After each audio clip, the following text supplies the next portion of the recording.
evening, everyone, and good morning in India as well. We got a global audience today.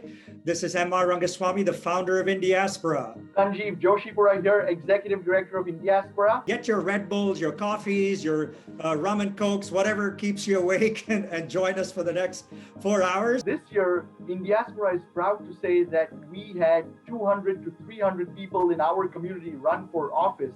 In fact, the number was so large that we actually lost count. I want to start with Kesha Ram because I will now be the first woman of color to serve in the state Senate. I'm the first woman to hold this seat. As of last night, I became Assemblywoman-elect. My winning my seat flipped our state Senate. I would have the honor of being the first woman of color to represent from Arizona. I was born in India, so I'm actually the first Indian and the first immigrant, I think, to be elected to the General Assembly. You know, I really am proud to be the first American of Indian origin to win a nomination for either party, actually for Democrats or Republicans running for a statewide race in a state that has the second largest population of Indian Americans. And you're the first Indian American woman to go to the New York Assembly, right? Correct. Yes, the first Indian American woman actually elected to any state office. So it's been a long time in the coming for our community, and I know I certainly will not be the last one. There's a lot of barriers that we could potentially break, and I'm excited to have that chance to bring more diversity of representation to DC. And so most people in Vermont are saying, really? We haven't done that yet? Oh my gosh, we've got the godmother of Congress, Pramila Jayapal. Hey, Pramila. Hi, MR. How are you? And we got the godfather of the Indian American community, Ami Bera. In 2013, I asked you, what's going to happen in the future? I still remember, you aspiring that one day we're going to have an Indian American president. And we've come pretty close. We also said, look, I was the only Indian American in Congress. It's like, look, over this next decade, let's get to 5 Indian Americans in Congress. It didn't take us a decade. We got there in 2016. We will be electing Kamala Harris as vice president. How incredible. This is a question that keeps coming over and over again. How do we unite people as we move forward? I think we've been seeing a pretty dramatic shift. Our country is certainly at a crossroads. There's a big how question. First, we should celebrate democracy. I mean, can you believe 160 million Americans voted in this election in a pandemic, mind you? First thing we have to do is be empathetic, but then we also have to really let them know that, hey, not only do we see you, but we're going to do something to help you. And I think that's a way that we can really try to bring people together. I think that we have to find the boldest common denominator that unites us. I do have a lot of conviction around environmental, racial, and social justice, but that doesn't mean that I can't work with people who might disagree with me. What you see is that we won in large part because of massive turnout of our base voters. You know, we are starting to realize that old adage, MR, which is if you don't have a seat at the table, you're on the menu. And I think the challenge for us and the challenge for your, invaluable forum is to find spaces for those disagreements and at the same time forge some kind of superarching unity that rises above what are going to be these really fraught disagreements. I think the business community, and particularly the API business community, can be that bridge.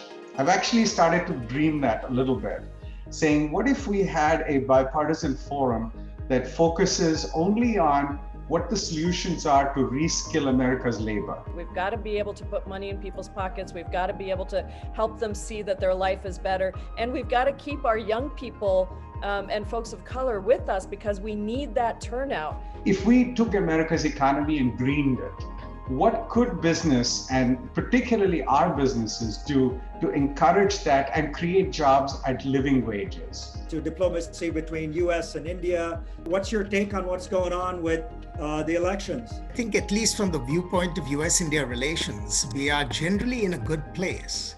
So overall, I see that if Vice President Biden pulls through, there's a lot of areas that you're going to see an increase in cooperation. Having a rich and diverse agenda in the U.S.-India relationship will be something that is good for the long term. A U.S.-India partnership is not just about the United States and India, but it's about how the two working together can actually influence regional and global issues and challenges. I think we have some repair work to do as well with how stable and trusted we are in the Indo-Pacific. That means rebuilding some of our alliances. That means being a more steady partner.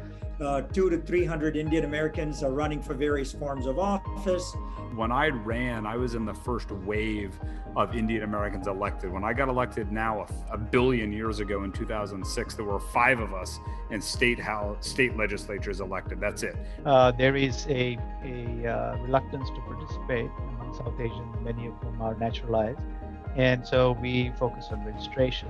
Our organization is working on educating, engaging, and empowering. The Indian American community is absolutely pivotal and critical in a lot of these suburban counties where their votes are up for grabs. Community's come a long way in 15 years. Boy, do we feel hopeful after so long. Rupande Mehta is ahead in New Jersey. She would be the first South Asian woman on the state Senate.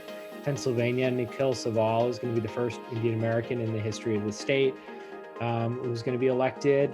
Jennifer Rajkumar. It's of course mind-boggling to think of a Desi being the Vice President of the United States. I mean, it is truly, you can't get your head around that.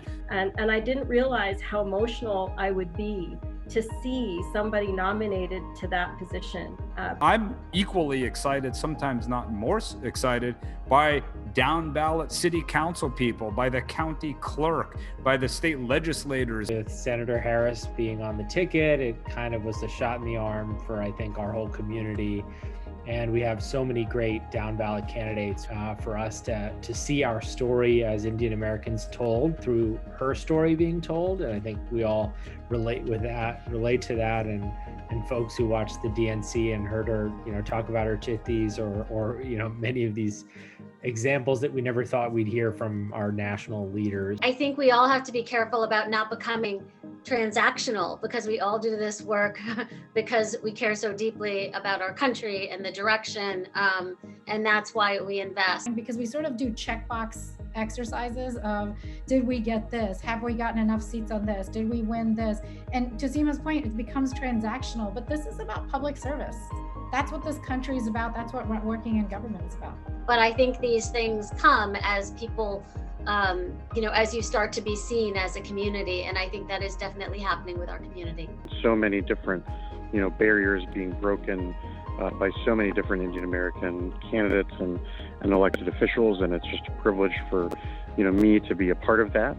And I hope, if anything, this inspires more of our youth and others to be involved in the political process. You can break glass ceilings. Having a network of Indian Americans across the country who had succeeded in so many fields, whether it was entrepreneurship or the arts or in the academic world and in public service, and to bring them together to have to draw on our rich heritage or traditions and make a contribution to the United States. I wouldn't be standing here as the Republican nominee, but for the sacrifices made by my parents who immigrated here and all of our family that came here and took that risk and took that chance to come here and build a better life and build the American dream. I wouldn't be in politics. I wouldn't have made it certainly to the Congress without the early support and unconditional support of the Indian American community. To see Republicans, Democrats, we're all Indians, and it's so, makes me so proud to see